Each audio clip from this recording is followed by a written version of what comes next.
Boa noite a todos. Agora não é mais gravação, agora é ao vivo.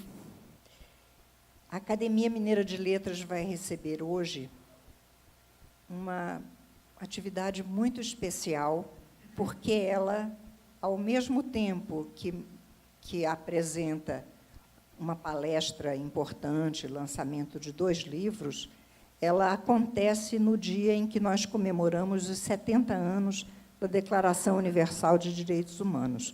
Então, esse evento é também uma homenagem a essa realização importantíssima que aconteceu no mundo e que nós precisamos estar atentíssimos para a manutenção desses direitos humanos. Então, nós vamos receber hoje o Dr. Michel German, que, além da palestra Pensar os Direitos Humanos e o Sionismo em Tempos de Incertezas, está lançando 2 livros, O Início do Sionismo no Brasil, Ambiguidades da História, e Certas Certezas, Muitas Incertezas. Então, eu chamo à mesa, só um momentinho, que eu vou ler um brevíssimo currículo do palestrante. Dr. Michel German possui graduação em História, com licenciatura em Educação pela Universidade Federal do Rio de Janeiro. É mestre em Antropologia e Sociologia pela Universidade Hebraica de Jerusalém e doutor em História Social pelo UFRJ. Atualmente, atua como professor vinculado do Programa de Pós-Graduação em História, co-coordenador do Núcleo Interdisciplinar de Estudos Judaicos e Árabes, e pesquisador do Núcleo de Estudos da Política, todos eles na UFRJ. Então, eu chamo à mesa, por favor, o palestrante, Dr. Michel German, e o presidente do Instituto Histórico Israelita Mineiro, Dr. Jacques Levy, que vai também fazer uma breve apresentação a vocês. Por favor, os 2 venham à mesa.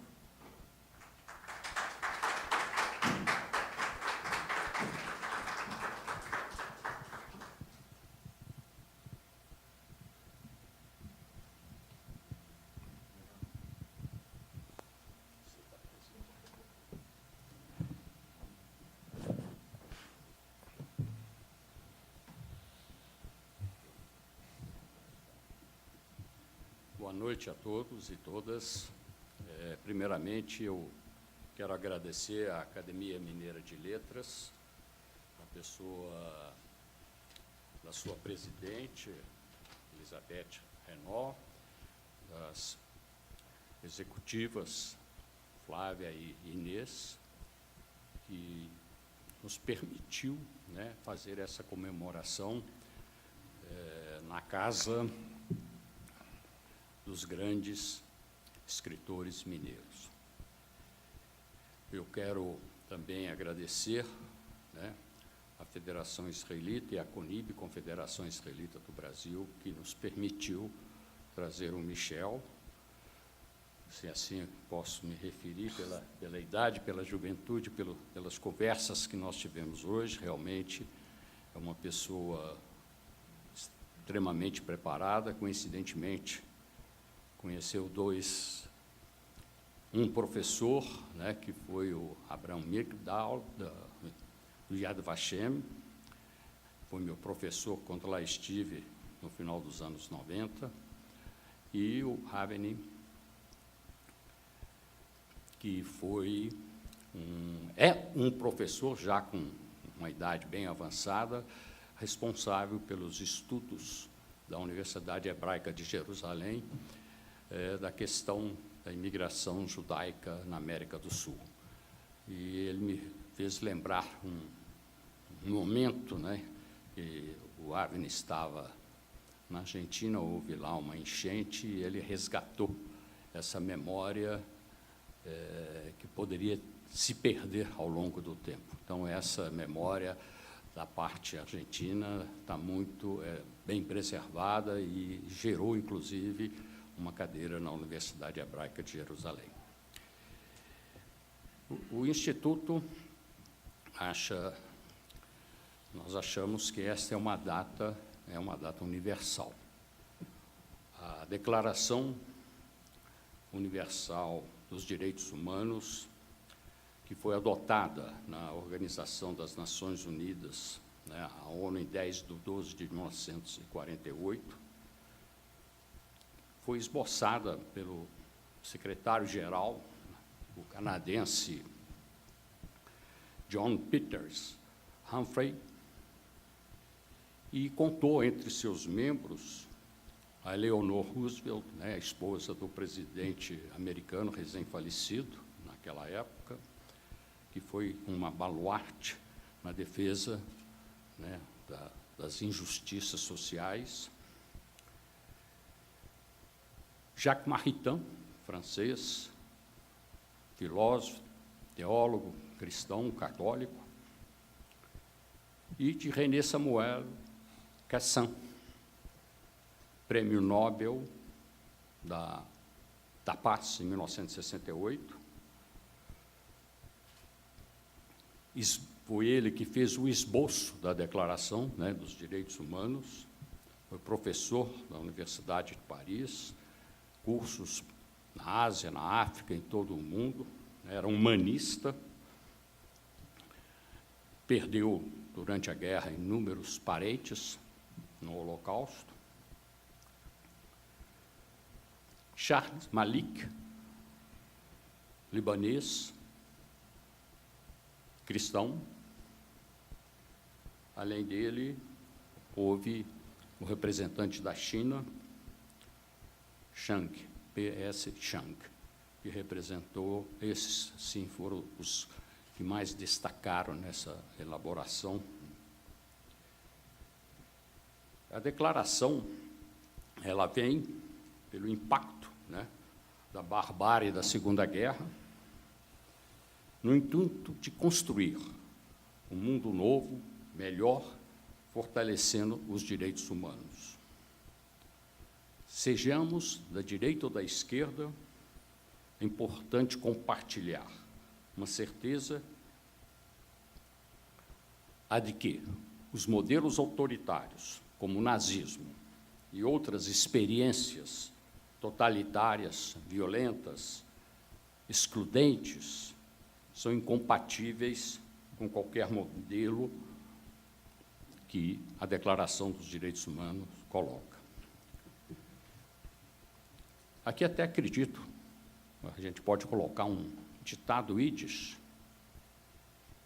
um provérbio: as montanhas não conseguem se encontrar, as pessoas sim, ou pessoas sim. Eu acho que é muito significativo esse projeto, esse provérbio. Definir a expressão de liberdade, fundamentais, né, dos direitos, é fundamental para os direitos humanos. A declaração não é um tratado, portanto, carece de sanções, né? Nós percebemos que inúmeros países descumprem essa declaração, em que pese, em 1968, a Conferência Internacional de Direitos Humanos determinou constituir obrigações para os membros da comunidade internacional. O Holocausto não foi o único genocídio da história. Nós tivemos os armênios, em 1915, na Turquia, governo otomano turco. Nós tivemos o Camboja, com o Khmer Vermelho. Nós tivemos a Bósnia, o extermínio de cristãos pelos sérvios, uma limpeza étnica. Tivemos Ruanda, com os Hutus contra os Tutsis e moderados, né, da etnia Hutus. Darfur, né, Sudão, o massacre de cristãos. Então, nós temos, assim, inúmeros exemplos antes e depois do evento, né, único que foi o Holocausto. Portanto, essa data é importante na luta contra o nazismo, contra a discriminação, mulher, raças, povos, direitos da criança, minorias, a luta contra a intolerância, respeito à diversidade, que, antes de tudo, nós temos de preservar o ser humano, qualquer que seja ele. Se dessa forma, eu também gostaria de relembrar um fato ocorrido, talvez, 50, 60 anos atrás. A Bnei Brit de Belo Horizonte, na comemoração dos direitos humanos, teve a presença do presidente Juscelino Kubitschek, como orador oficial. E hoje nós temos, a satisfação de termos um historiador extremamente competente, conhecedor das causas do sionismo e das questões de direitos humanos. Então, eu agradeço a presença de todos e passo a palavra ao professor Dr. Michel German.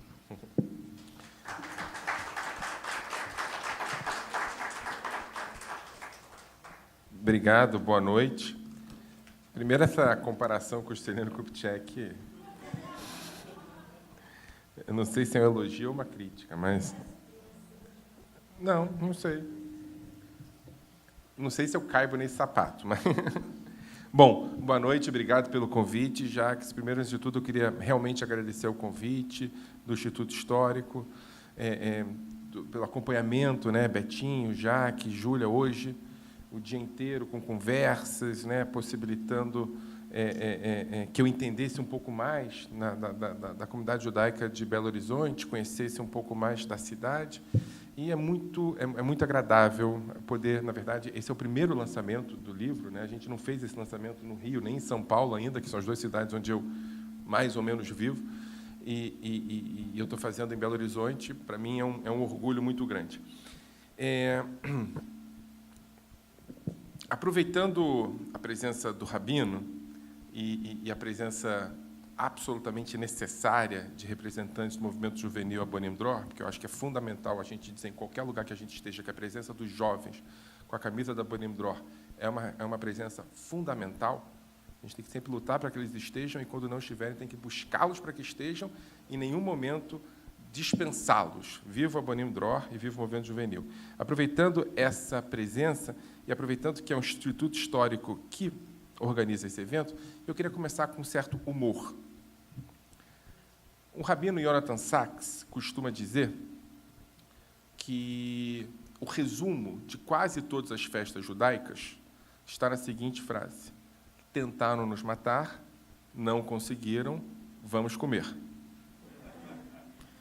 Pois é. Aproveitando que ontem terminou Hanukkah, eu queria dizer que uma referência fundamental hoje é que hoje é um dia de festa.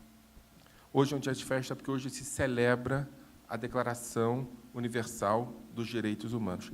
E, se tem um dia em que efetivamente tentaram nos matar e que possibilitou, a partir daí, que nós convivêssemos com a família das nações e, eventualmente, pudéssemos comer, é esse dia. Então, hoje, para mim, tal qual ontem foi um dia de festa, hoje também é um dia de festa. E é um dia quase sagrado, no sentido de que temos que lembrar que esse dia de festa foi construído com muito esforço e muito sangue. Então, eu começo dando a vocês Hag Sameach. Bom, esse convite é, no mínimo, interessante. É interessante por vários motivos. O primeiro motivo, eu acabei de dizer, é um convite feito para eu lançar um livro numa cidade onde ele não foi escrito nem produzido, mas é uma cidade que eu gosto muito, e as pessoas do Rio de Janeiro e de São Paulo hoje estão perguntando quando é que vai ser aqui, O segundo deles é que se trata do lançamento de 2 livros. Para isso fui convidado, para lançar 2 livros. São 2 livros que têm o mesmo autor, mas que são profundamente diferentes. Têm natureza diferente, quase como se não pudessem ter sido escritos pela mesma pessoa. O primeiro deles é pequeno, simples e de capa vermelha. Esse livro, que fala de certezas e incertezas, serve como respiro em um mundo de loucuras e vontades que às vezes não são nossas. Era assim que eu escrevi esse livro. Enquanto descansava de um artigo, entre um artigo e outro, enquanto descansava de uma aula e outro, enquanto eu descarregava as frustrações, vontades e medos nas redes sociais, fazia isso na mesa da sala de aula, fazia isso nas horas de descanso, fazia isso na madrugada, durante o escuro do escritório, escrevia um livro de crônicas. Um livro de crônicas escrito por um historiador. Vejam, nunca fui cronista. Aliás, sempre lutei para não ser cronista. Um historiador tenta que seja um historiador, e não um cronista. Escrevia textinhos e guardava nas gavetas do escritório. Textinhos escritos à caneta em papéis agora amarelados. Esses textinhos nunca foram descobertos por ninguém. Funcionava do mesmo jeito nas redes sociais. Achava que, escrevendo texto nas redes sociais, eles estavam guardados em gavetas. Gavetas que ninguém acharia. Aliás, sabia que tinha gente que lia. Afinal, a cada texto que escrevia era xingado de pseudo-professor, pseudo-historiador, pseudo-intelectual. Enfim, era chamado de pseudo-tanta coisa nas redes sociais, a barbárie é atônica, que sempre achei que era um pseudo-cronista e que ninguém me levaria a sério. Mas alguém levou. E viu que os olhos de Urbinek estavam vivos e brilhavam. Alguém guardava os textos e escrevia sobre eles para mim. Escrevia sobre dores e amores, sobre paixões e medos, sobre perdões, e essa pessoa decidiu publicar o livro. Um livro vermelho e pequeno, que serve para marcar o que penso e o que sinto. Um livro que fala de tantas coisas que, às vezes, eu não sei exatamente do que ele fala. Ele fala da Tijuca, bairro onde eu nasci e cresci, fala do Colégio Pedro II, escola onde estudei quase a vida inteira e me formei basicamente quem sou, fala de Israel, fala de palestinos, fala do Bnei Akiva, fala da sinagoga que frequentava, do que ele não fala. Um livro que fala de Ramala e de Jerusalém.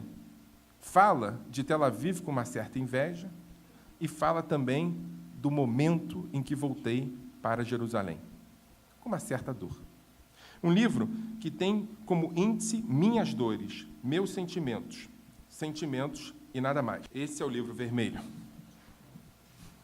Não de Mao Tse-tung, é o famoso livro vermelho de Michel Guerra. Um livro que tem como índice minhas dores, meus sentimentos e meus ressentimentos, e nada mais. Para citar Elis Regina, que eu sei que é da terra. Leio aqui um texto que eu acho que representa um pouco do que eu quero dizer. O texto se chama O Dia em que Fui Palestino, ou Eu Podia Ser o Assassino, ou Você Me Mata, relembrando da Wish. Começo a ler o texto. O ano era 2006, menos de um ano depois do chamado fim oficial da Segunda Intifada Palestina. Os ânimos ainda estavam quentes e a memória ainda era de medo de lado a lado. Depois de uma boa reunião que tive em Ramala, saía da cidade e tantos outros palestinos, junto comigo, pela barreira de Calândia. Eu esperava, sinceramente, encontrar do outro lado facilmente táxis. Esses táxis me levavam a minha Jerusalém de volta. Pois bem, errei. Era tarde da noite e não havia táxi algum. Os palestinos, acostumados com tudo aquilo, desapareciam como fumaça na escuridão. De noite, eles simplesmente sumiam.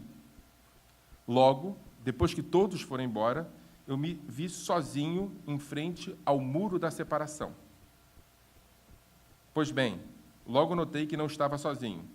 Acima de mim estava, na guarita, um soldado israelense. Ele havia me visto sair e não entendia por que eu permanecia ali,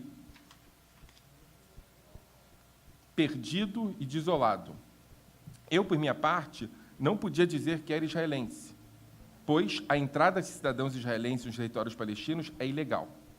Ficamos ali, os dois, de pé, mutuamente ameaçados. Enquanto eu me aproximava um pouco do muro, o soldado apontava a arma. Quando eu me afastava, ele abaixava a metralhadora.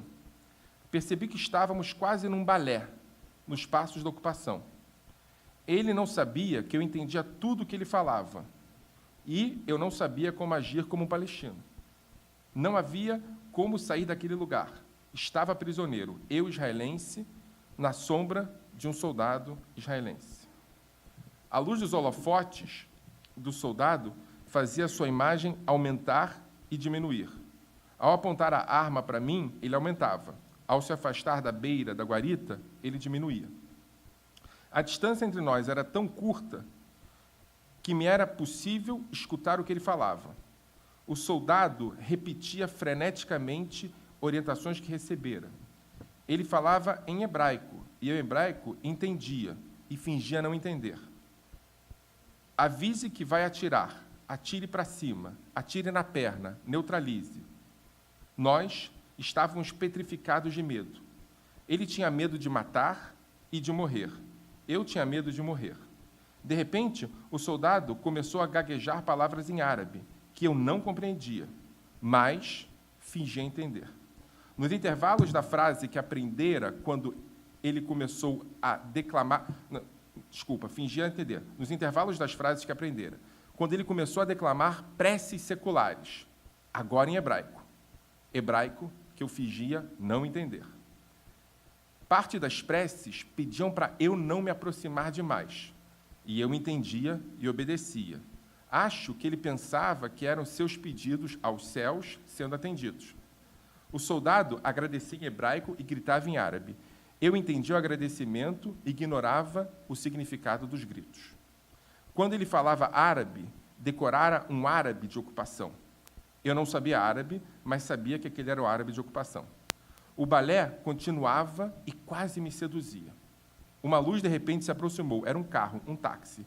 Entrei e vi quando o soldado baixou a arma. Cumprimentei meu quase assassino e ele me cumprimentou.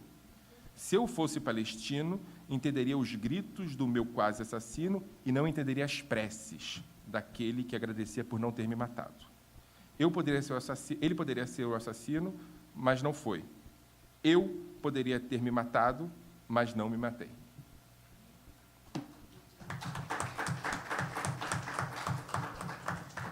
O dia que fui palestino, eu nunca fui palestino. Quando eu poderia escrever sobre isso? Apenas em um pequeno livro vermelho. Um dia, um livro de crônicas, um livro que minto sobre o encontro de Amós, por exemplo. Um livro, falo sobre nosso prefeito, o bispo-prefeito, falo sobre Shaul Leibowitz, um filósofo, sobre mendigos de Jerusalém, um livro sobre nada, mas sobre tudo também. Um livro sobre humanos, somente isso, um livro sobre humanos. Um livro sobre humanidades, não humanos direitos, não humanos certos, mas humanos tortos, errados, deliciosamente errados. E também humanos certos, deliciosamente certos. Um livro sobre direitos humanos? Não sei. Essa é outra parte que parece interessante nesse evento. Ambos os livros falam sobre humanos, sobre humanidades. Um é vermelho e o outro é azul e branco. Um é de crônicas e soltamente escrito. O outro livro de pesquisa, escrito como se escreve uma pesquisa. Dura, forte, solitária, dolorida. Um é recheado de mentiras, mentiras e imaginação. Um outro prova, tem que provar tudo o que diz e acho que consegue. Um é sobre judaísmo, Chico Buarque, sobre Jerusalém e onde mais o calo doer. O outro é sobre os primórdios do sionismo no Brasil e na Europa. Mas são livros sobre direitos humanos? Será? Sim. E essa é a parte interessante do convite, porque nós estamos aqui para celebrar o Dia Internacional dos Direitos Humanos. Em ambos os livros, há grande peso de reflexões sobre Israel, judaísmo, holocausto e sionismo. Mas alguma coisa sobre direitos humanos mesmo?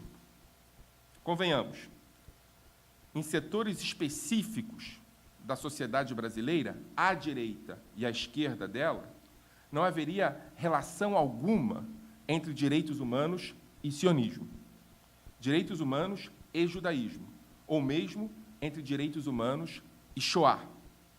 Para alguns, isso seria demérito de Israel, como pode-se falar, por exemplo, na mesma fase, direitos humanos e sionismo. Para outros, seria demérito dos direitos humanos falar-se deles ao lado de Israel. Para que direitos humanos? Para defender bandido, eles diriam. Pois bem, com licença das senhoras e dos senhores, discordo de ambos.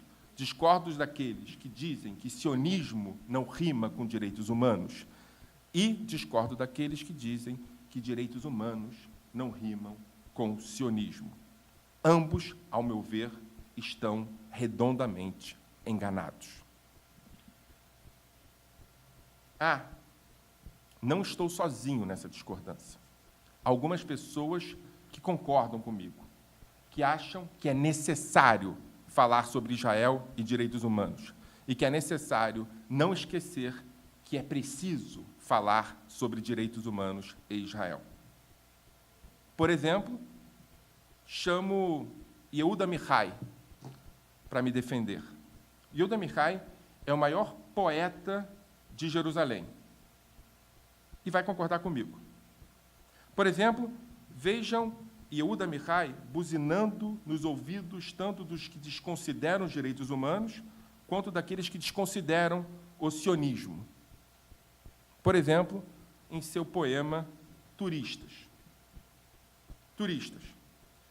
Eles vêm aqui e fazem visitas de pêsames, sentam no Yad Vashem, ficam sérios ao lado dos muros das lamentações e riem atrás das pesadas cortinas do quarto de hotel. Certa vez, em uma das escadas ao lado do portão das fortalezas de Davi, eu coloquei 2 cestos ao meu lado e ali sentei. Estava lá à minha frente um grupo de turistas em volta do guia. Percebi que eu estava ali servindo de ponto de referência. Eles estão vendo aquele homem com as cestas. Um pouco à direita de sua cabeça tem o arco da época romana. Um pouco à direita. Ai, que pena, ele está se movendo, está nos atrapalhando. Pensei, a mim mesmo pensei, a redenção só virá quando eles disserem, estão vendo ali o arco da época romana? Tanto faz, o esqueçam. Ao lado dele, um pouco à esquerda, abaixo dele, está sentado um homem que comprou frutas e verduras para a sua família. Yehuda Amichai, o maior poeta da língua hebraica, poeta respeitosamente desconsiderado em nossas escolas judaicas. Alguém aqui, por exemplo, estudou Yehuda Amichai nas escolas? Esse Yehuda Amichai sempre dividia a cidade de Jerusalém entre Jerusalém de baixo e Jerusalém de cima. Jerusalém santa e Jerusalém profana. Jerusalém que brilha e Jerusalém que ofusca. Pois bem, nesse poema, ele não deixa dúvidas. A Jerusalém santa é a Jerusalém profana. Sim, esqueçam o arco romano, esqueçam o muro das lamentações, esqueçam a embaixada. Olhem para o homem levando comida para a sua família. Que pena, o arco atrapalha. Olhem para o homem e as hortaliças, esqueçam o arco. É isso que o Yehuda Amichai grita. E ele não está sozinho. Ele grita como Jeremias, como Isaías e até como Elias. Será que vocês não prestaram atenção? Prestem atenção, voltem a ler o Tanar, voltem a ler a Bíblia, releiam os profetas. Eles gritam isso. Nós que não escutávamos. Devíamos estar olhando para o arco. Os historiadores, e não apenas os cronistas, também passaram a olhar para baixo. Deixaram de olhar para cima, deixaram de olhar para a glória, para o poder e para os governos. Filhos bastardos dos historiadores de Leopold von Ranke, os novos historiadores passaram a olhar para os que vêm de baixo, para os from below. Seguindo os passos de Thompson, os novos historiadores contam histórias de pessoas e indivíduos, de pobres, de mulheres, de negros, de fracassados, dos derrotados e dos vitoriosos tardios. Enfim, os novos historiadores passaram a contar histórias de gente, e não das estruturas de poder que esmagam as gentes. Os novos historiadores dão sobrevida aos que não puderam publicar seus escritos, aos que ficaram pelo caminho da vida. Os novos historiadores dão vozes a Marc Bloch, a Maurice Elvax e a Abraham Leon, todos historiadores mortos nas mãos do nazismo. Mas, além disso, tem que dar vida também a Urbinek, que somente sobreviveu pelas linhas de Primo Levi, a Rutka, a menina autora do diário achado há alguns anos na Polônia, e a Manuel Ringenblum, que fez com que a vida de milhares de pessoas fosse conhecida após guardar suas memórias em latas de leite nos escombros do gueto de Varsóvia. Os novos historiadores olham para baixo. Não se esquecem que quem produz a vida não são o poder e a glória, mas o suor de pessoas normais e simples. Aqui sigo os ensinamentos de Yehuda Amichai. Parem de olhar para o arco. Parem de olhar para o arco romano. Olhem para as pessoas que levam as cestas para as suas famílias, quaisquer famílias. Famílias de todas as formas, que comem nas sextas-feiras, nos sábados e nos domingos, as cestas que são compradas nas feiras. Pois bem, é chegado o momento de que nós, que nos preocupamos com direitos humanos, olhemos para aquilo que Yehuda Amichai enxerga mais do que todos nós: pessoas. No segundo livro, no livro azul, escrevo justamente sobre pessoas que, nas suas atividades, foram profundamente humanas. Pessoas que romperam com as lógicas dos arcos e olharam para gentes. Escrevo sobre Yeshayahu Rafalovich e sobre Davi Pérez. Pessoas que pensavam em Israel já nos anos de 1920. Pessoas que pensavam em Israel humano e progressista.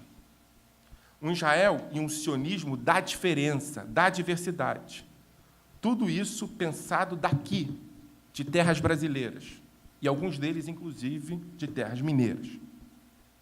Não é casual que escrevo tudo isso depois de citar as vítimas do Holocausto.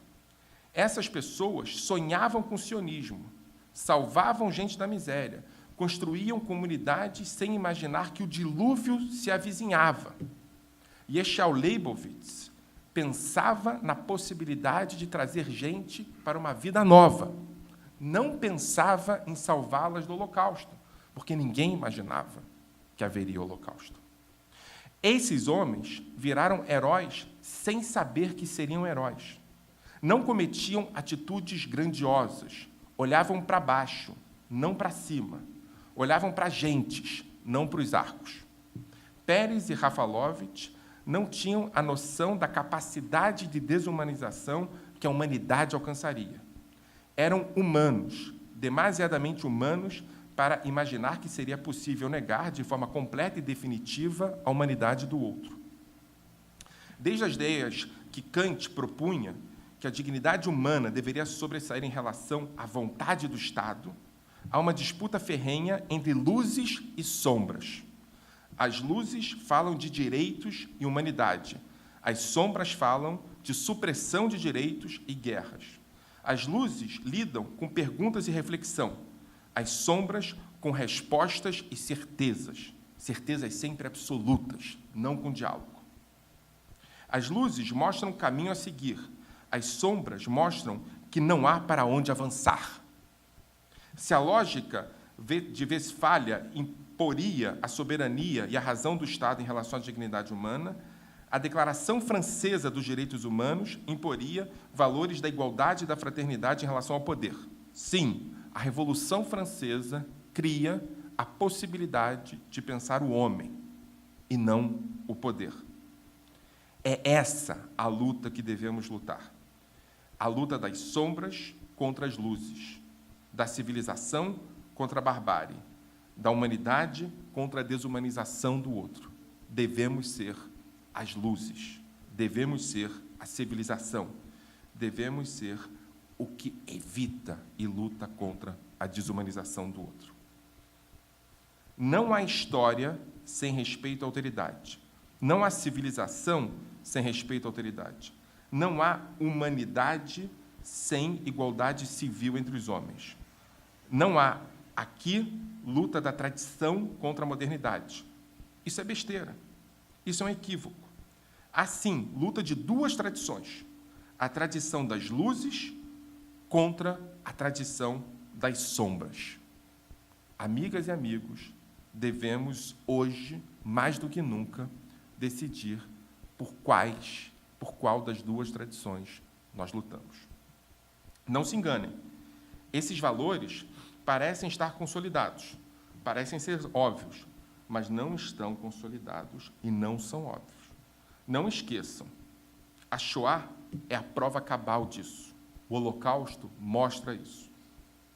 Sei que é fácil se seduzir pela destruição que ele causou.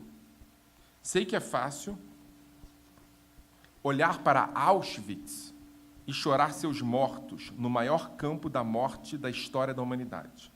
Sei que é fácil olhar para a Polônia, fazer caminhadas da vida, construir nossa identidade sobre os escombros, mas devo dizer, isso não é suficiente.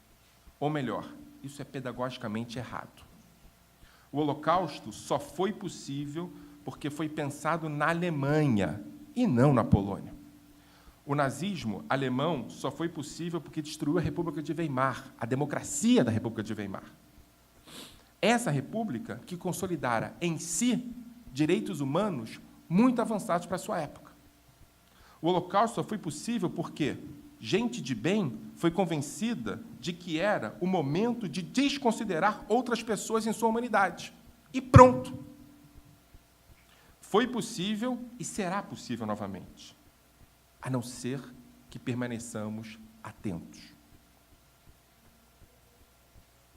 A ordem, constituída em 1948, ano não casual da criação do Estado de Israel, foi estabelecida por algumas pessoas membros de uma comissão dos direitos humanos das Nações Unidas.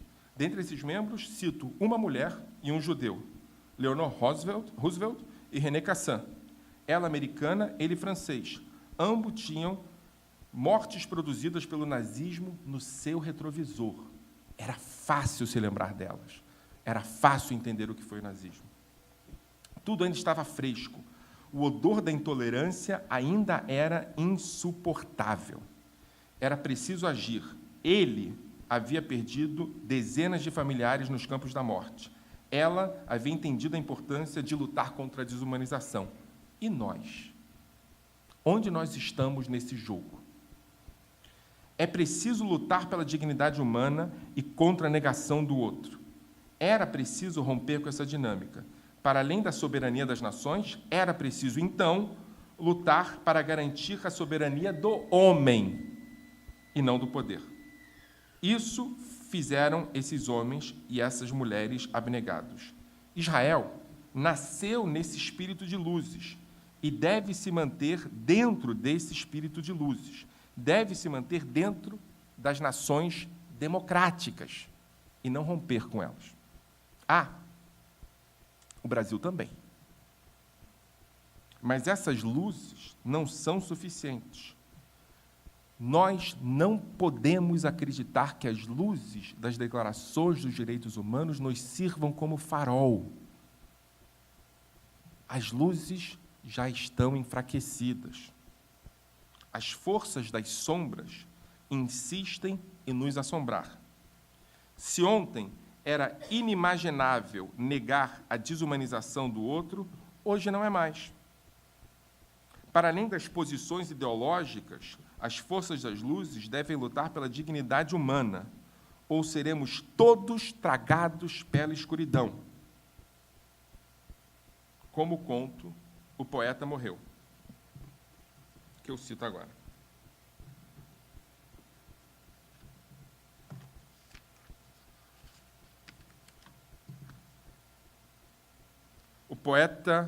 O poema feito por heróis. O poema morreu. Os heróis morreram, sonetos arrumadinhos, rimas perfeitas com finais epopeicos. Tudo se foi. O poeta morreu.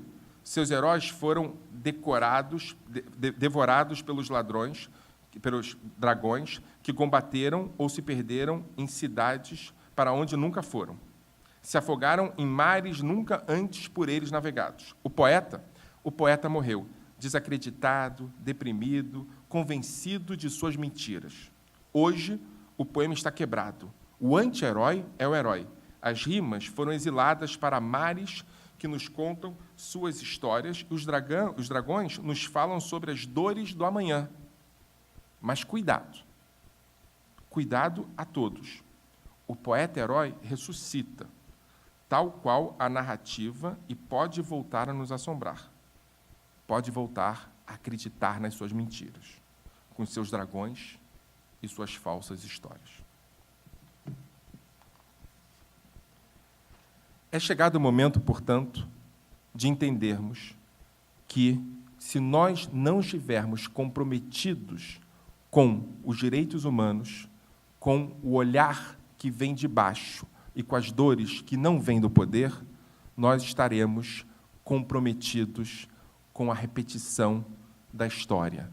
E a repetição da história não se produz por monstros, por dragões. A história, na sua essência mais cruel, se produziu por gente como a gente, que se achava de bem e silenciou quando os seus vizinhos desapareceram de suas casas, quando os judeus sumiram das suas residências, quando o professor de história foi demitido e nunca mais voltou para dar aula. O silêncio continuou e só foi rompido com as bombas caindo do céu. E com as luzes das chaminés de Auschwitz. Mas essas luzes, a fumaça, eles não viam, porque estava longe demais deles. Muito obrigado.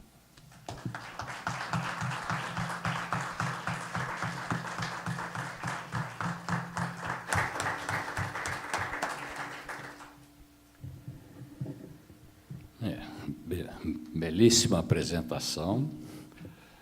Temos de agradecer, né, ao nosso historiador, Michel Germer. Realmente foi um momento muito oportuno, né, no momento que estamos vivendo o ressurgimento, né, do ódio entre as pessoas. Nós abrimos o debate, né, para perguntas. Antes, eu queria agradecer a Script, na pessoa do Betinho, e a nossa futura historiadora, Júlia Amaral, pelo empenho em aqui que contribuírem muito para esse evento. Então, quem quiser fazer suas perguntas, nós estamos aqui abertos.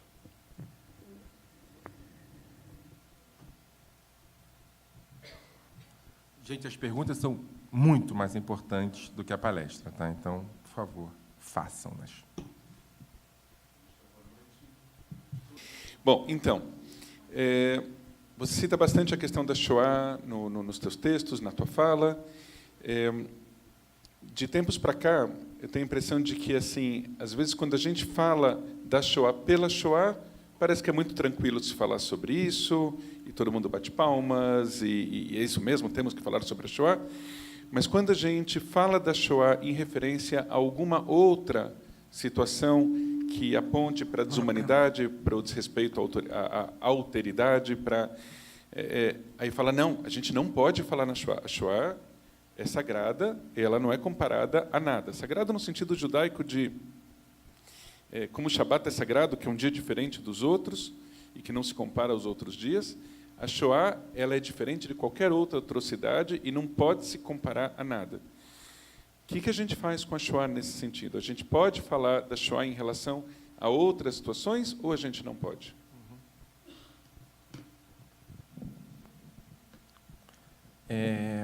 Obrigado pela pergunta, Uri. Eu acho assim, eu poderia responder de duas maneiras, não é? Como, sei lá, educador judeu e como historiador. O historiador, o maior inimigo do historiador é o anacronismo. Ele sempre nos assombra. Mas é um equívoco achar que o anacronismo é o único inimigo do historiador. O outro inimigo do historiador é o essencialismo. A ideia de que uma história é tão específica que ela não pode ser contada a não ser naquele único contexto. Porque se o essencialismo for, a especificidade for tamanha, a história não é história. A história é outra coisa. A história vira um texto sagrado. A história é feita para poder se comparar. Se você não pode comparar a história, ela sequer deve ser estudada. Porque se a história não pode ser comparada, ela não tem possibilidade de ser entendida nas suas especificidades e depois comparada com outros contextos. Ela deve ser, por exemplo, sentida, acreditada, chorada, mas aí não é história. É um texto sagrado. E a história não é produzida por textos sagrados. Quando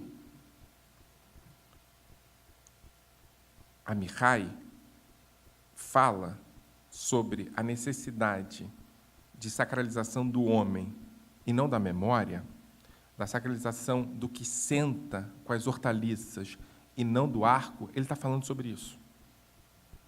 Ele está falando que é o homem que produz a história e não o arco que produz a história. Se a gente sacraliza Auschwitz e não entende que o sagrado é o homem, a mulher que morreu em Auschwitz, e não Auschwitz, a gente tira uma fotografia daquele terreno e esquece de entender os processos que levaram a Auschwitz. Uma das coisas mais importantes que eu acho que nós temos que fazer hoje é entender que Auschwitz não é um fenômeno natural, não é uma montanha que surgiu de repente. Auschwitz foi construído, e não foi construído num momento absolutamente específico da história, fora completamente de possibilidades de comparação. Se você encontrasse algum alemão da década de 30 e soubesse falar alemão, você entenderia exatamente o que ele está dizendo. E tendo a acreditar que você entenderia também o porquê que ele estava dizendo aquilo, porque a nossa situação não é tão diferente da dele. Ou seja, quem produziu Auschwitz foi gente como nós. Quando a gente olha para Auschwitz, a gente faz o que Guy Debord chama de espetacularização do Holocausto. Porque é absolutamente terrível mesmo. Agora, a gente se esquece de entender que o processo de construção de Auschwitz se deu no cotidiano, por pessoas que não estavam produzindo nada de espetacular. Simplesmente decidiram acreditar que Auschwitz era necessário. Nesse sentido, um dos nossos maiores erros é, quando falar sobre o Holocausto, olhar para Auschwitz. O Holocausto não surgiu em Auschwitz. Surgiu em 1933, na Alemanha. Nós temos que entender isso profundamente, porque 1933 é um mundo parecido com o nosso. 1944 em Auschwitz é um mundo que a gente não reconheceria. Então, na minha opinião, tal qual as mulheres, quando são vítimas de violência, e não tem nenhuma motivação para serem vítimas de violência, quando você olhar para uma mulher violentada, não busque nela a motivação da sua violência. Quando você olha para um negro, não busque no negro a motivação do racismo. Quando você olha para Auschwitz, não busque nas vítimas de Auschwitz a motivação para o nazismo. O Holocausto não é judaico. O Holocausto é nazista. Não se colonize pelo Holocausto. Se colonize pela nossa história. E a nossa história não é a história de Auschwitz. A nossa história é outra história. Quem nos impôs Auschwitz foram nossos assassinos.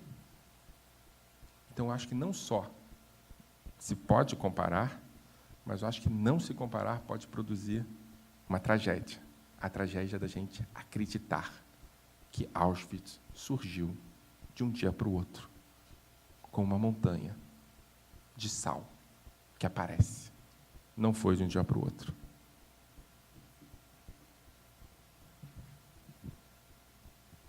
Alguém mais?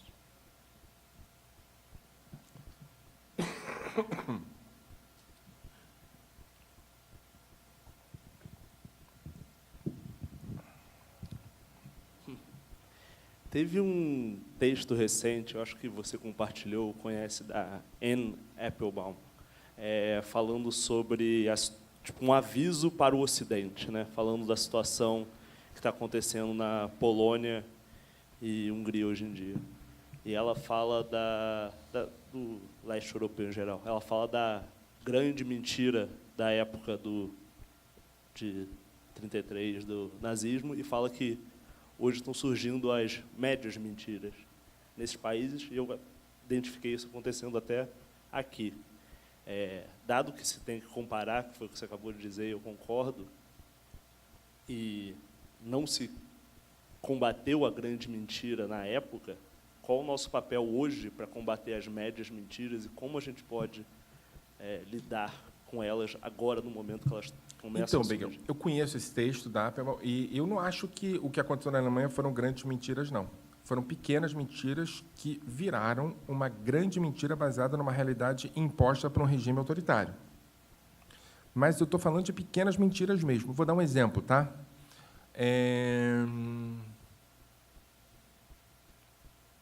O professor Barguil conta a história de que funcionários de uma fábrica começaram a acreditar que os judeus que estavam trabalhando nessa fábrica tinham desviado dinheiro dessa fábrica.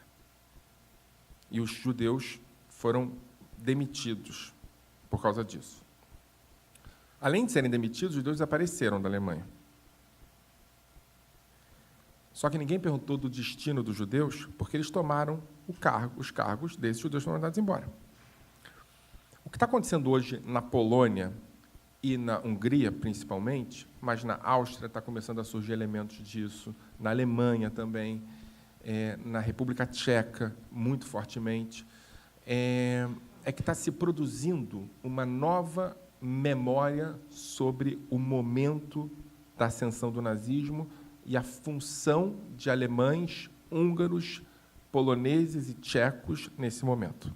Ou seja, a ideia não é mais negar o Holocausto, porque não vale mais a pena. É impossível negar o Holocausto. Assim, as reações dos historiadores em relação à negação do Holocausto são muito pungentes. O que está se produzindo hoje, esse novo negacionismo, é que se nega a participação de determinados grupos durante o nazismo. Se você quiser saber, tem outra história. Porque a história passou a ser não mais uma disciplina de reflexão, mas uma disciplina de doutrinação. E quem doutrina são grupos interessados em recontar a história. Um exemplo? Hitler tinha produzido um discurso de perseguição a minorias sociais, religiosas e sexuais. Hitler tinha um discurso de produção de ódio. Hitler tinha um discurso de produção de perseguição a minorias políticas. Hitler tinha um discurso de perseguição racial, um discurso ultraconservador, de extrema-direita. A extrema-direita europeia, essa que está no poder na Hungria e na Polônia, produziu um discurso de que eles combateram a Shoah. Mas eles não discordam das posições ultraconservadoras de Hitler. O problema era a Shoah, porque o problema não era o fascismo, o problema era o nazismo, e o nazismo é de esquerda.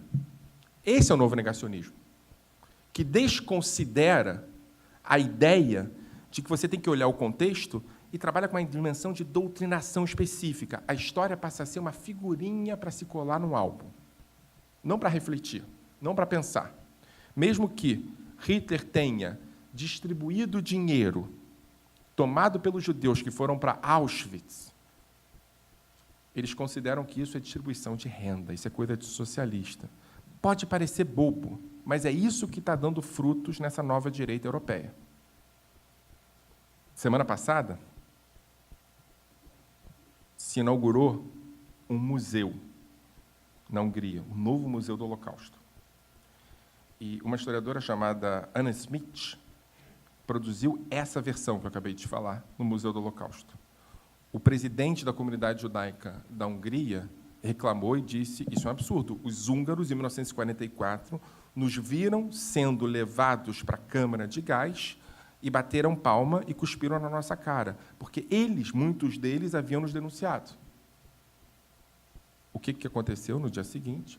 Se produziu, na capa do jornal húngaro mais importante, a fotografia desse presidente cercado de dinheiro, tipicamente reproduzindo a ideia dos judeus donos do poder.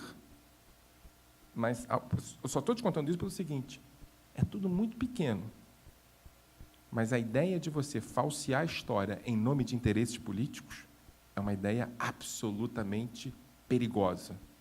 E eu acho que isso está acontecendo, sim, na Polônia, sim, na Hungria, mas muito mais perto do que você imagina também.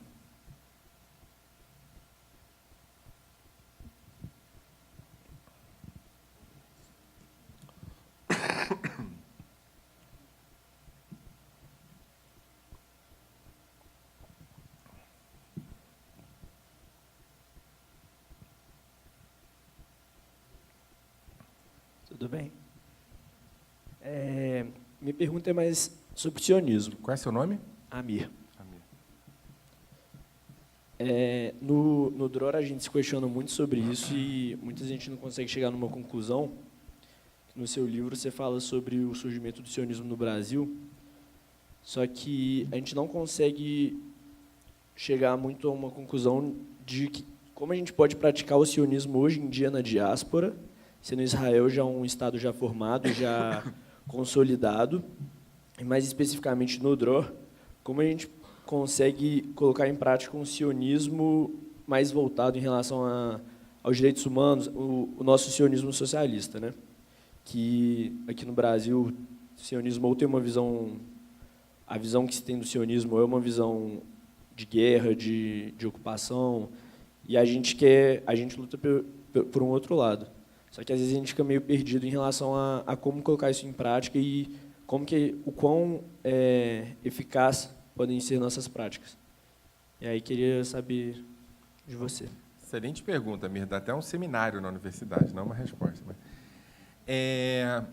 A primeira questão que eu queria assim, propor, só uma reflexão para a gente, eu acho que vocês estão esquentando os motores, que eu realmente acho que as perguntas são mais importantes do que o que eu falei, então eu convido vocês a fazerem perguntas. Uma pequena provocação, Amir, por exemplo, é entender que dos dois lados dos extremos políticos do mapa político brasileiro, há pessoas que concordam. A extrema-direita e a extrema-esquerda concordam plenamente que direitos humanos e sionismo não combinam. Não é? O problema da extrema-direita é com direitos humanos. O problema da extrema-esquerda é com o sionismo. E também com direitos humanos. A gente vai falar sobre isso depois. Então, assim, é importante entender que o debate tem que ser não com esses dois grupos do extremo, mas tem que ser com o meio, que é muito maior do que eles. Não parece hoje, mas é maior. Tá? A primeira questão é entender a história do sionismo. Então, vocês são do Abonim Dror, né? Um dos elementos fundamentais do Abonim Dror é David Aaron Gordon, que é uma referência fundamental para vocês. Não é? Gordon falava que era mais importante do que construir um Estado, construir uma cultura sionista. E essa cultura sionista tem a ver com a cultura dos direitos, com a cultura da inclusão, com a cultura da compreensão do judaísmo como uma referência de pertencimento de todos. Né? Quem concorda com isso também é Hadam, né? Que é uma grande referência hoje em Israel. Né? O problema nosso hoje é que quando a gente abre a televisão, quando a gente abre o jornal, quando a gente discute sobre Israel, quando você vai na universidade e escuta seus amigos falando, o Israel que eles falam é um Israel imaginário. Né? E é um Israel terrível, que você não gostaria de morar nele, que inclusive é compartilhado da extrema-direita e da extrema-esquerda. Um Israel terrível, que você não quer visitar ele. Esse Israel não é um Israel real. O Israel é cheio de contradições, e graças a Deus que é. Né? Um dos elementos fundamentais hoje no sionismo é que o sionismo está passando por um processo de afastamento do herzlianismo, das referências de Theodor Herzl, indo para as referências de Hadam. E qual é a lógica de Hadam, a lógica fundamental de Hadam? Que a revolução sionista, que inclusive foi a única revolução do século XIX que chegou ao século XXI viva, a revolução sionista é uma revolução que produz uma nova cultura judaica. Tá? Tem uma Alahá, e aqui eu peço perdão e licença para o Uri, na Guimarães, que está discutindo se você pode ou não pode ser Hazan sem acreditar em Deus. Né? Eu sei que alguns aqui, Hazan Alahá é lei judaica, e Hazan como? Condutor da reza, né? Mas eu estou me referindo aqui a Shaliach Tzibur, condutor da reza. Os colegas que estão aqui e são cristãos sabem que essa pergunta não tem nenhum sentido no cristianismo. Né? Por que um cara vai conduzir uma reza e não acredita em Deus? No judaísmo ela tem sentido. Porque no judaísmo, mais do que você rezar em nome de alguma coisa metafísica superior, você está rezando em nome do pertencimento àquele grupo. Ninguém pergunta para você, quando você entra numa sinagoga, se você acredita em Deus ou não. Ou seja, o judaísmo, pela Alahá, pela lei judaica, não é uma religião. Mas também não é somente uma nação. Também não é um Estado. Também não é só uma cultura.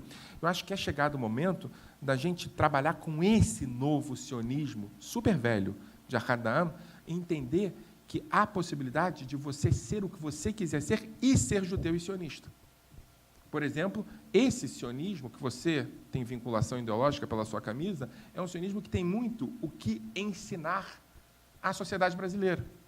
Uma das grandes revoluções hoje em Israel é a produção de comunas urbanas que estão lutando pela melhoria de direitos nas cidades e não mais no campo. É chegado o momento da gente trazer essas referências para cá, que são referências israelenses, que são referências sionistas, que são referências ahadamistas. Eu sei que há um hábito de falar sobre o conceito de asbará, né? Explicar. Só que ninguém mais quer escutar as explicações. As pessoas querem ver o que está acontecendo. E há o que se mostrar. Eu acho que é chegado o momento da gente começar o divórcio com o herzlianismo e caminhar em direção ao ahadamismo. Sair da perspectiva exclusivamente nacional do sionismo e ir para a dimensão cultural do sionismo. E, nesse sentido, desculpa te falar, Amir, mas você está no lugar super certo. É só assumir essa responsabilidade.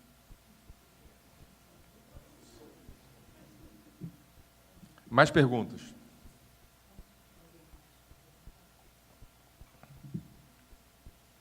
Estou fazendo várias provocações e ninguém está ficando nervoso.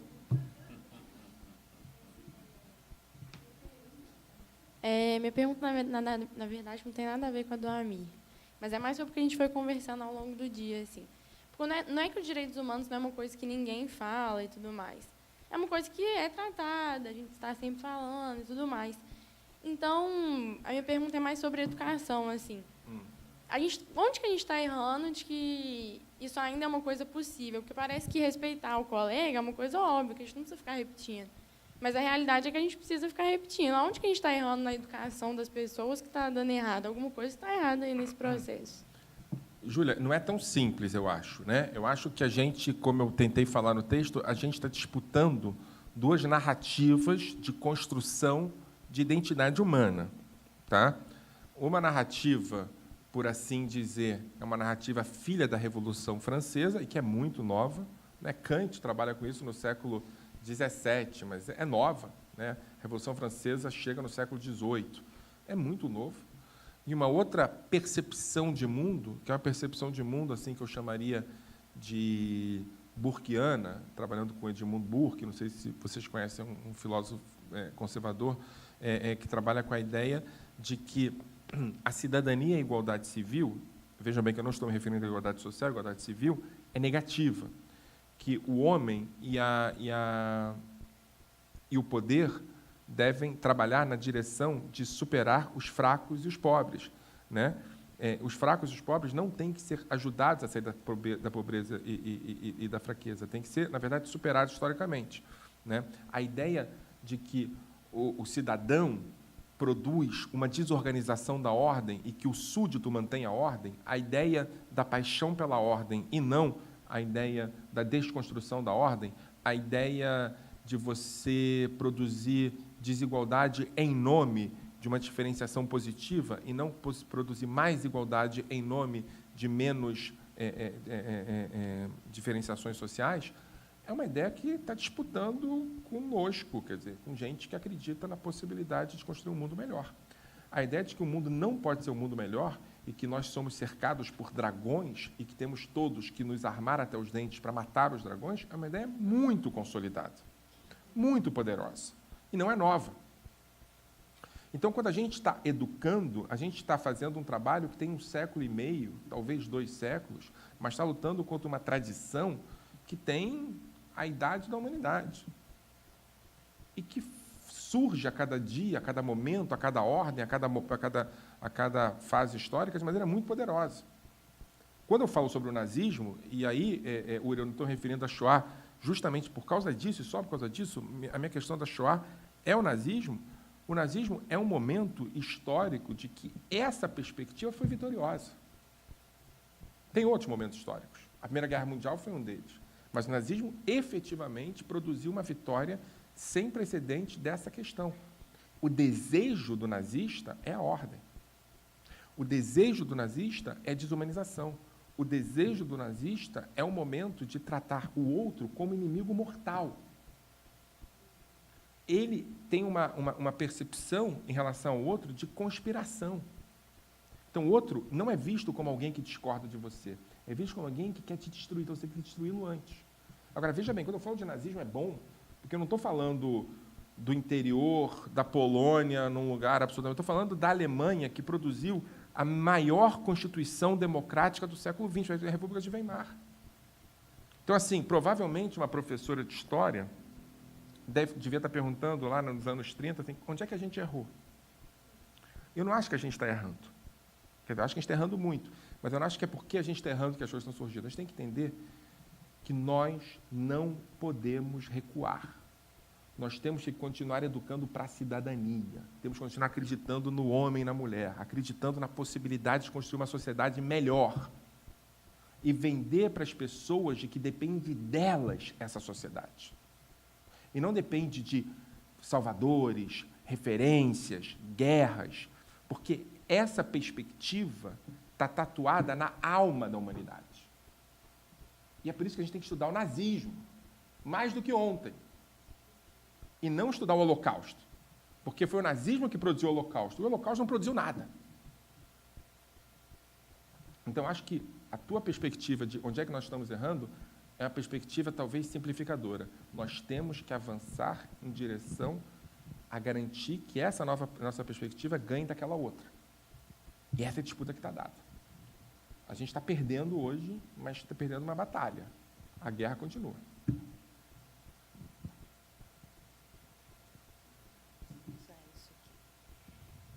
Está funcionando? Tá. É o seguinte,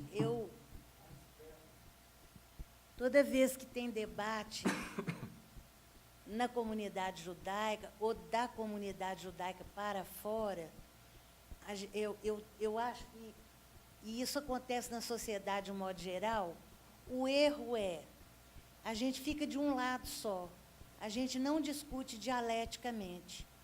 As coisas existem em relação a. Então, esse medo das pessoas direita e esquerda. Direita em relação a alguma coisa. Esquerda em relação a essa mesma coisa. É uma régua, né? Então, se nós estamos elegendo uma pessoa feita o Bolsonaro, nós estamos à direita, né? Então, eu não tenho medo de falar de esquerda e de direita. Agora, nós estamos falando de direitos humanos. Por que ficamos no Holocausto? A frase mais bonita e mais profunda que eu ouvi foi o que você falou aí, que a gente não deve ficar focado numa coisa produzida pelo torturador, né? A gente tem que ficar na nossa história, que é riquíssima. Ela é muito anterior a isso. Ela é, inclusive, a resistência ao Holocausto. E como nós, houve Mandela também, e como nós, tem as mulheres que estão lutando hoje também. E por que os judeus não falam nisso? Eu não vejo judeus, eu vejo alguns mencionando negros e a luta dos negros, mas a gente não discute isso junto aqui, é tudo separado. Então, acho que isso é um grande problema, porque se a gente pensar que ser judeu é contribuir para o universo, nós vamos entender que a gente quer dialogar com o universo. A gente não está falando para nós mesmos. Nosso discurso não pode ser nosso só. Então, eu sinceramente, fiquei boquiaberta com essas eleições, quando eu vi judeus, que eu conheço desde pequenos, me agredindo, porque eu era diferente, porque eu não ia votar no Bolsonaro, e votando como se fosse uma coisa muito natural votar no Bolsonaro e argumentar que é porque é contra o PT. Bolsonaro representa o que há de o antidireitos humanos. Ele fala em arma, ele fala em racismo, ele é racista, ele está contra a história dialética, ele está contra o ensino e os professores. Por quê? Porque ele está pregando que voltemos atrás em tudo que conquistamos, gente. Nós estamos lutando para transformar, não é para manter. Então, Suzana, eu acho assim, ó, eu acho algumas coisas no que você falou. A primeira questão, eu acho que a experiência das eleições é uma experiência traumática. E eu acho que a gente está numa fase de pós-trauma. Tá? E fases de pós-trauma são superadas com diálogo. Né? Eu provavelmente imagino que você saiba em quem eu votei. Mas eu me nego a não conversar com quem votou no outro. Até porque a vida continua. Mesmo tendo sido agredido. Porque eu fui agredido.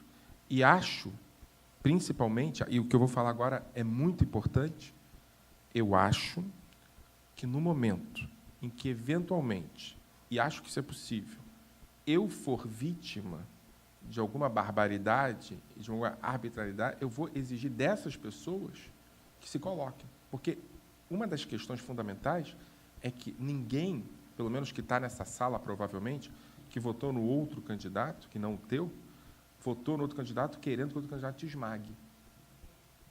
Eu acho que é o momento da gente produzir esse tipo, na tua resposta, Júlia, de exigência pela humanidade. A possibilidade de você ser esmagada pelo novo governo é uma possibilidade que você considera concreta. Há que se colocar essa possibilidade em praça pública, dizendo, e aí? E se isso efetivamente acontecer? Que eu acho que essa pergunta já não é mais a pergunta anterior em quem você votou. É essa pergunta, o que você fará ser, que é uma pergunta fundamental. E eu acredito que essa pergunta possibilita uma sociabilidade nova. Que realmente eu não acho que há possibilidade, de novo, das pessoas que estão aqui, uma pessoa levantou e saiu, né? Levantou o braço e saiu. É uma pena ter saído, porque eu acho que não é o momento das pessoas saírem. Né? Desculpa falar de novo sobre Alahá e tal, mas a ideia do Shulchan Aruch, da mesa posta no judaísmo, não é só a ideia do que está na mesa posta para a gente aprender, é a ideia de que não se pode sair da mesa. É chegado o momento de não sair da mesa. Eu sei que os meus amigos cristãos estão hiper preocupados com o Natal. Como é que você vai sentar na mesa de alguém que votou em sei lá quem? Né? Graças a Deus, a gente só vai ter esse problema daqui a 4 meses. Né? Mas eu acho que é o momento da gente não sair da mesa, nas famílias. Porque se a gente sair da mesa, o processo de desumanização que, na sua avaliação, é produzido pelo candidato que você não votou, está se consolidando, ele está ganhando. É o momento de ficar e de olhar, de perceber no olho do outro, né? Produzindo aquilo que Levinas chama de construir o olhar. Porque o nazismo só foi possível, e eu vou falar sobre o Holocausto daqui a pouco, o nazismo só foi possível, segundo Levinas, Emmanuel Levinas, porque você perdeu a percepção do outro. O outro deixou de ser humano. A gente está correndo esse risco aqui. E é chegado o momento de nós exigirmos do outro de olhar no olho. Porque o olho é a janela da alma, segundo dizia aquele autor português, que eu não posso citar o nome. É a ideia, Saramago, é a ideia de que você, olhando no outro, você vai olhar a alma do outro, e não somente o corpo do outro. Então, eu acho que o momento que a gente está agora é o momento, e eu acho que está na mão nossa, de exigir que o outro não saia da mesa. Porque sair da mesa é fácil. Ficar na mesa é difícil pra caramba. E é chegar o momento de fazer coisas difíceis, e não de coisas fáceis. Sobre Holocausto. Tem um grande livro de um autor chamado Eduard Said, né? Introdução do livro em português. A introdução do livro em português é melhor do que a introdução em inglês, vale a pena ler. É um livrinho pequenininho de bolso, desse tamanho, né? Que a introdução em português. E ele diz o seguinte, olha, o Holocausto mudou a percepção do homem sobre ele mesmo. A experiência do Holocausto, acontecido no centro da Europa, mudou a percepção do homem sobre ele mesmo. Foi uma espécie de um cataclismo, uma espécie de um tsunami humano, produzido pelo homem. Isso é muito importante, né? E é por isso que ele tem que ser dito. Não por ser judaico. De novo, na minha perspectiva, a escravidão tem que ser entendida agora como um fenômeno europeu, e não negro. Nenhum negro produziu escravidão. Escravidão não é um fenômeno do negro, é um fenômeno ibérico. Vamos falar de escravidão negra, aqui tem uma dimensão de contradição de termos. Então, quando o negro fala sobre escravidão, e eu falo sobre o Holocausto, a gente está falando sobre coisas que estão no nosso exílio. O Holocausto não é judaico e a escravidão não é negra. Então, exigir que o negro fale de escravidão e que o judeu fale de Holocausto é exigir que você produza no seu discurso o discurso do teu algoz. É chegado o momento, eu acho que isso é fundamental, Júlia, é fundamental a gente produzir a ideia de que o Holocausto é nazista, de que a escravidão é ibérica, e de que a escravidão é uma questão minha e que o Holocausto é uma questão dos outros também. E aqui a gente tem um problema, porque a esquerda, principalmente a esquerda identitária, tem produzido um discurso que interdita a fala do outro se o outro não for vítima direta daquele evento. Olha que maluquice. A esquerda está calando pessoas que querem falar em nome das vítimas, porque não são as vítimas diretas. Ou seja, a esquerda está virando o discurso do algoz e transformando o discurso do algoz em um discurso absolutamente necessário. Da esquerda identitária, daquela que trabalha com a ideia de lugar de fala. O lugar de fala produziu o crescimento da extrema-direita, ou pelo menos essa forma de compreensão do lugar de fala, não é? A Djamila fala de outra coisa, mas é chegado o momento da gente superar essas questões. É muito fácil olhar para a extrema-direita e dizer que ela é culpada de tudo. É muito fácil. E eu caio nessa armadilha o tempo todo. Mas é chegado o momento da gente fazer uma discussão sobre os erros graves, gravíssimos, que a esquerda cometeu nos últimos anos também. É só a gente que fala, a direita não fala. Eu não espero que a direita fale. Então, eu queria agradecer as suas palavras, que realmente estão muito interessantes. E eu sei que o assunto que eu vou tratar agora, você já trabalhou em tudo que você tem falado sobre isso também. Mas eu gostaria de uma explicitação maior a respeito dos direitos humanos e os direitos humanos, o sionismo e os palestinos. Okay. A questão da ocupação de terra, a questão da marginalização, a gente vai dizer que é uma questão política, uma questão de agora, mas está muito infiltrado. Gostaria que você falasse um pouquinho sobre isso. Só assim, Suzana, só para não ficar dúbio o que eu acabei de falar. Eu acho muito difícil um diálogo com a extrema-direita. Tá? Eu acho que a extrema-direita não está disposta ao diálogo. O que eu acho é que os eleitores do candidato que você não votou não são necessariamente da extrema-direita. Eventualmente, eu acho que aqui tem um problema, eu falei isso aqui, a ideia da deslegitimação de posições políticas, que eram posições políticas absolutamente intoleráveis nos anos 40, passaram a ser toleráveis. Né? A gente perdeu essa percepção de que o nazismo é uma opinião política, que o nazismo é produzido no nosso cotidiano. O fascismo existe porque existe política. O fascismo é a negação da política, mas é a política em si. Isso passou a ser viável. O que eu acho é que a maioria das pessoas que votaram no candidato que você não votou não tem essa clareza. Não votaram no fascismo. Votaram no candidato que, na percepção deles, era o melhor projeto para o país. Eu sei que é difícil entender isso, mas é chegado o momento da gente abrir esse diálogo, porque, senão, eles vão virar de extrema-direita. Entende o que eu quero dizer? Sobre a sua pergunta, seu nome de novo? Luísa, claro. Agora eu me lembrei a homenagem.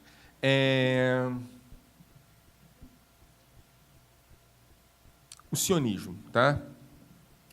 O sionismo foi criado, na sua origem, a partir de percepções de diversidade e pluralidade. Nunca houve no sionismo uma corrente hegemônica que existisse sozinha.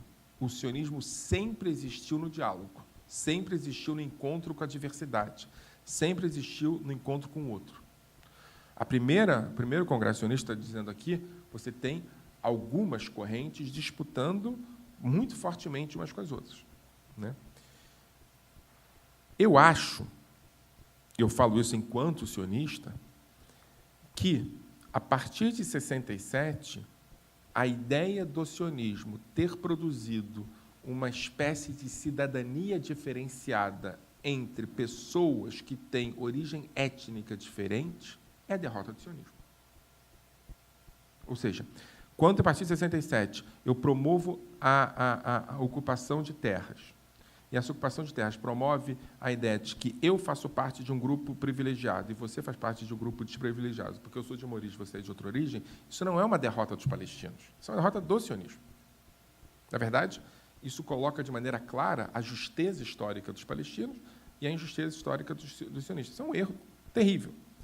E eu, enquanto sionista, e sou sionista, luto cotidianamente contra a cidadania diferenciada, contra a ideia de que a ocupação é justa. Na minha avaliação, a ocupação dos territórios de 67 é injusta. E falo isso como sionista. Um dos elementos que eu acho que eu tenho que produzir, enquanto alguém que produz discursos, é isso. É deixar claro que há possibilidade de ser sionista e ser de esquerda, de ser sionista e ser crítico a Israel, de ser sionista e ser de direita. Porque isso é o sionismo. O problema é que, nos últimos anos, há uma ilusão de que ser sionista é um elemento no singular, produzido, inclusive, por aquilo, Amir, que a extrema-direita e a extrema-esquerda olham para o sionismo no singular. O sionismo é no plural. E lutar contra a ocupação de 67 é ser sionista, na minha avaliação. Ser pró-palestino não é contraditório a ser sionista, na minha avaliação. Falar sobre as injustiças históricas produzidas na criação do Estado de Israel e exigir que se fale também sobre as injustiças históricas produzidas pelos palestinos na criação de Israel é um processo histórico. E eu acho que não dá para fugir disso, enquanto sionista. Então, acho que a ocupação desse espaço público, de ser sionista e ser crítico, é fundamental para a sobrevivência do sionismo. Quem quiser matar o sionismo, cale a esquerda sionista. É isso que eu acho.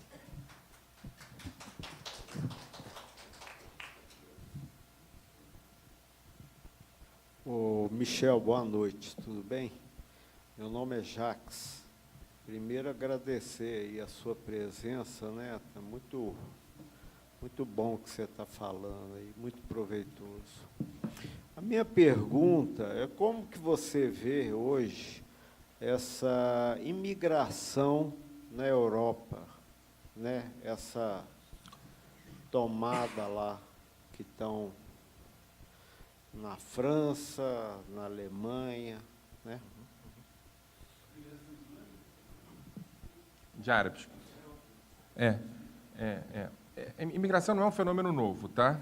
É um fenômeno bem antigo. Entre 1870 e 1930, cerca de 3 milhões de judeus circularam entre o leste da Europa e o oeste do mundo, né? Europa Ocidental e Estados Unidos.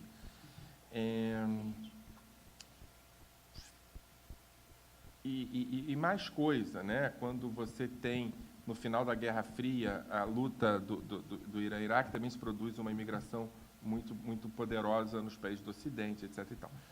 Eu acho duas coisas, né? Eu acho que a imigração é um fenômeno tão humano quanto o estabelecimento de instituições. Ela existe, vai continuar existindo, nós todos aqui somos imigrantes e nós todos aqui produzimos desconforto quando chegamos enquanto imigrantes, né?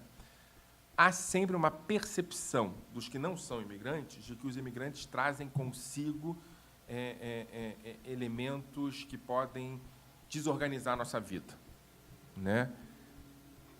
Eu acho que isso é natural. Isso deixa de ser natural quando isso vira uma agenda política. Quando, por exemplo, eu acredito que o imigrante tenha interesses em desorganizar a minha vida. Quando eu acredito que o imigrante venha para cá para efetivamente fazer com que eu deixe de ter o meu modo vivendi em nome de tal. E a maioria esmagadora de qualquer imigrante, de qualquer momento da história, são imigrantes que vêm para conseguir outras formas de vida melhores que as que estavam. Aqui no Brasil, por exemplo, você tem uma imigração muito grande de italianos no norte do Paraná e no estado de São Paulo, italianos de origem anarquista, né? Se você parar para ver os nomes hoje dos chamados quatrocentões paulistanos, muitos deles são italianos de origem anarquista que vieram no início do século XX, final do século XIX, e que foram tratados como inimigos mortais da ordem. Não foram, né? A segunda geração se transformou em estabilizados, etc. E tal. Isso é a primeira coisa que eu acho. A gente tem que olhar para os imigrantes como o que eles são de fato, que é imigrante. Mas tem uma segunda questão que eu acho que é mais complexa, que é a ideia de que alguns desses imigrantes são produtos de um fenômeno e de um processo histórico ainda não terminado, que é um processo histórico da colonização da Europa nos países da África e do Oriente Médio. E essa colonização está cobrando os seus custos. Quando você fala de França, por exemplo, a maioria esmagadora do que você se refere como imigrante são franceses, das colônias. E a imigração desses imigrantes passa a ser produto de um certo equívoco no processo de estabelecimento social e cultural desses homens e dessas mulheres na França. There's not free lunch, a coisa está sendo cobrada agora. E a terceira questão que eu acho que é importante falar e ser dito é que, e talvez seja a mais grave de todas, porque as duas coisas que eu falei agora me colocam ideologicamente num lugar confortável, essa terceira coisa me coloca ideologicamente num lugar menos confortável, eu acho que a gente tem que começar a repensar, e aqui, Suzana, eu falo isso como alguém que não é de direita, nas falhas do multiculturalismo como fenômeno de estabelecimento de sociedades na Europa e no Brasil. Eu acho que a ideia do multiculturalismo, que, na verdade, superou, nos últimos anos, a noção do universalismo que produziu, Jacques, os direitos humanos, a noção de que há que se lutar, em algum sentido, por consensos universais, é uma questão fundamental. E eu acho que, em alguns lugares do mundo, o multiculturalismo falhou e falhou gravemente. Eu acho que nós não podemos abrir mão de perspectivas universalistas. Temos que trazer para o consenso. Mas eu acho que, por exemplo, em Israel, o multiculturalismo falhou e falhou gravemente. Quando você possibilita que um judeu ultra-ortodoxo estude dos 5 anos de idade até os 20 anos de idade, sem ter lidado, por exemplo, com uma conta simples ou com uma aula de biologia, eu acho que isso é terrível. Aqui no Brasil, por exemplo, a ideia de que elementos religiosos podem impor que nas escolas não se estude currículos formais que a gente considera importantes para a construção de uma sociedade civilizada e as pessoas tenham que parar de estudar evolução para estudar, por exemplo, a ideia de criacionismo, eu acho isso também produto do multiculturalismo, porque ele erra à direita e à esquerda. Eu acho que é momento da gente retomar o universalismo. E aqui, Suzana, é o momento de chamar as pessoas que eventualmente elegeram um projeto político que está levando o país a retomar referências criacionistas, a prestar atenção no que está acontecendo. É isso que você queria? Você queria que o seu filho não pudesse mais estudar Darwin na escola em nome de Adão e Eva? É disso que eu estou falando.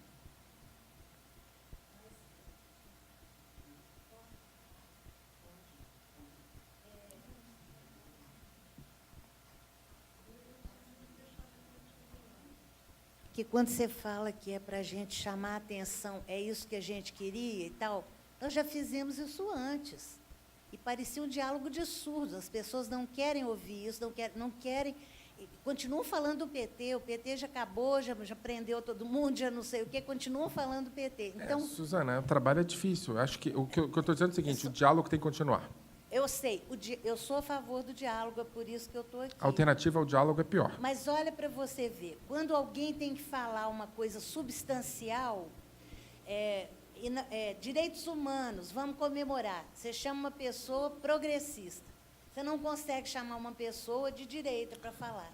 Então, o que eu estou querendo te dizer é o seguinte, isso não é computado na hora de votar, na hora de... Porque tudo está ligado, as coisas estão ligadas. Então, o que eu acho que falta, eu não sei se você concorda comigo, uma vez um amigo me falou, na política falta filosofia. Por quê? Porque a filosofia parte da dúvida, e a dúvida, aí é muito judaico isso. Você parte da dúvida e aceita o diálogo, fulano diz Então, isso. aqui eu concordo com você, a gente tem que ser mais judaico. É. Tem que voltar, por exemplo, a estudar as fontes judaicas. Eu acho que é uma proposta que eu faço para a gente. Uma das maneiras que a gente tem de voltar ao diálogo é abrir uma Guimará e convidar as pessoas que votaram nisso, naquilo outro e discutir. Porque a partir daí a gente vai chegar a lugares muito bons. Eu acho que isso é importante. Está vendo, eu estou te botando público aí. Por favor. A Eu gente tô abrindo a convida as loja. pessoas para estudar. Nós temos um grupo às sextas-feiras, tem 5, 6 pessoas que vêm quase que religiosamente, sem se querer. Mas participam, a gente poderia ter 50, poderia ter 500. Então, Não abrindo estão a tua porque não lojinha querem. Então, obrigado por me fortalecer esses convites. Bom, eu vou para um outro lado, numa espécie de uma segunda rodada. Eu estava pensando no seguinte, lembrando o pessoal do DROR, que eu também fui do IHUD, e eu me lembrava, pequeno me veio o nome, que eu acabei de esquecer, de quem era o presidente da Federação Israelita do Estado de São Paulo quando eu era pequeno. Me fugiu o nome dele agora, era um médico, que era ligado a um partido, acho que era na época se falava Mapam, Mapai, ele era do Avodá. E Mapai. alguém lembra? Doutor, me fugiu o nome dele agora. Knoplich. Isso, José Knoplich. Então, José Knoplich era um nome em casa que a gente ouviu, o Knoplich. E a visão que eu tinha de sionismo era assim, do Bom Retiro. Era o Bnei Akiva, quase na esquina da minha casa, o Shomer Hatzair, o IHUD, e a convivência de todos nós juntos. Cresci escutando de kibbutz, de Israel, um pouco de Hadam, um pouco de Jabotinsky, um pouco de tudo isso, e tudo isso era muito legal. Bom, aonde que eu estou querendo chegar é que eu queria que você desse a tua opinião de para onde que foi essa liderança judaica, talvez, não sei se dá para a gente ter uma ideia, dessa liderança que tinha nos anos 70, nos anos 80, que tinha, me parece, talvez uma formação diferente das lideranças judaicas políticas atuais. Né? Então, do discurso múltiplo, será que a gente não foi se reduzindo para um discurso único, ou não, ou isso é só uma impressão minha? Eu acho que é por aí. Então, é uma pergunta / angústia. Não, primeiro, a angústia é compartilhada, acho que por todos estamos aqui. Segundo, eu fui do Bnei Akiva a minha vida inteira, dos 7 aos 23 anos. Né? E a impressão que eu tinha na época era bem diferente da sua. Então, acho que isso também tem a ver com experiência. A minha experiência é diferente da sua experiência. A minha experiência era de unicidade, de não diálogo, de não diversidade. Ou seja, a minha experiência era uma experiência que não era de alguém com referência de Mapai. Era provavelmente na mesma anos 80. Né? Então, acho que também tem a ver com isso, que a gente olha para trás, a gente sempre tem a esperança de que era melhor, etc. E tal. Mas a terceira questão, para não fugir do debate, que é um debate importante, Israel sempre foi um lugar de produção de judaísmo. Ou seja, Israel produziu judaísmo, Israel produziu judaísmos. E os governos de Israel produziram a possibilidade de você se sentir em casa, seja quem você fosse. Né? Fosse quem você fosse. Nos últimos anos, aqui sim eu percebo que tem uma mudança. Eu percebo que a possibilidade de ser diverso em Israel, ela é determinada por onde passa a sua diversidade. Eu acho que os atuais, os últimos governos de Israel são menos sionistas do que eram. Porque ser sionista é ser diverso. Então, eu acho que isso acaba chegando aqui. Então, por exemplo, a Bonim Dror, que, vamos lá, a Bonim Dror é uma PAI. Nada mais sionista do que uma PAI. Não é? Quando os jovens da Bonim Dror, que não deixaram de ser quem eram, que nada de diferente há hoje do que havia nos anos 80, são considerados como não sionistas, uma coisa muito séria está acontecendo nessa comunidade judaica, que provavelmente tem a ver com a falta de preparação das lideranças comunitárias, mas também tem a ver com uma percepção de mundo dos novos governos de Israel, que acabam, por uma disputa interna em Israel, abrindo mão da inclusão da diferença da diáspora na sua perspectiva. Digo isso e termino dizendo o seguinte: da mesma maneira que nós temos que evitar dar ao Holocausto a dimensão que nos forma a identidade, eu acho importante, por exemplo, que nós não demos aos antisionistas, aos antissemitas, força para que eles falem nosso nome. O que está acontecendo agora, por exemplo, tem uma tragédia, não sei se vocês conhecem isso, mas tem um movimento de boicote Israel chamado BDS. Tá? Eu acho o pior equívoco possível, imaginário. Eu acho que é um dos outros erros que a esquerda tem produzido, etc. e tal. Eu acho que isso só fortalece perspectivas extremistas, etc. e tal. Mas, se todo mundo que critica o governo de Israel passa a ser acusado de ser do BDS, a gente está fortalecendo muito o BDS. Acho que esse é um erro. Acho que esse erro é novo.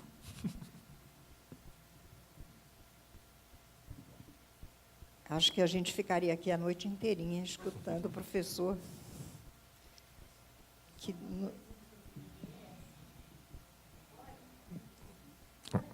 Não, claro que sim. Eu só queria lembrar que depois a gente ainda tem os autógrafos. Se for curto, sim. Não, claro que sim. Pode... O BDS é importante. Você fala da esquerda com relação ao BDS, mas eu falo também das pessoas que fazem asbará, que é a explicação da situação israelita. Apresentam uma explicação tão inconsistente que muita gente fica contra por causa das Muito bom você fazer essa pergunta, porque eu acho que a resposta é rápida. Eles estão no mesmo lugar. Eles dependem um dos outros. O Israel imaginário daquele que diz que está tudo certo e nada está errado é o mesmo Israel imaginário daquele que diz que está tudo errado e nada está certo. Um depende do outro. Essa direita e essa esquerda não interessa a quem quer entender Israel de fato.